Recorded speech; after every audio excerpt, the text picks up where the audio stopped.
When the American Civil War was over, a whole lot of fathers came home to find that no one had been tending the farm.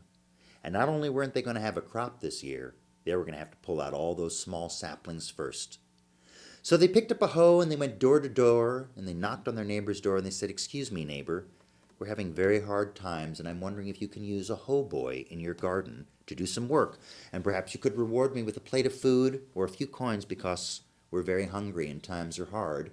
And you know the way folks talk down south, you can easily imagine how "ho boy" was contracted to hobo.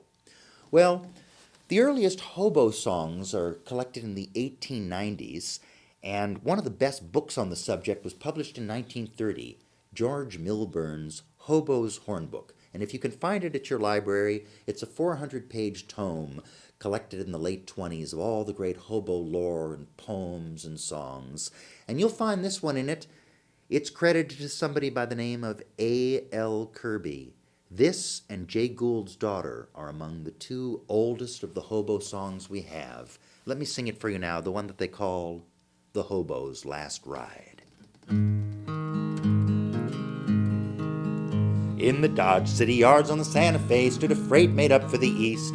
The engineer with his oil and waste was grooming the great iron beast. 10 cars back in the murky dust, a boxcar door swung wide. The hobo helped his pal on board to start on his last long ride.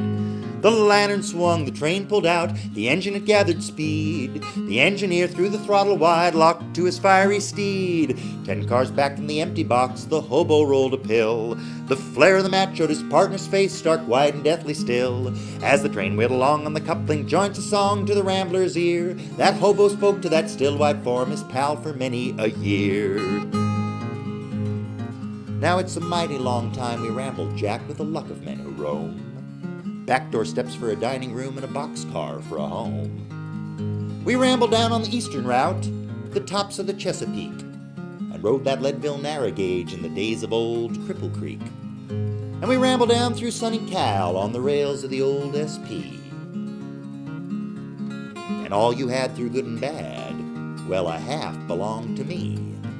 And you made me promise to you, pal, that if I lived and you cashed in, to take you back to the old churchyard and bury you there with your kin. Well, you must have known that I'd keep my word because you said I was all right. Well, I'm keeping my promise to you, pal. I'm taking you home tonight. I didn't have no money to send you back, so I'm taking you home on the fly. A decent way for a beau to go back to the by and by.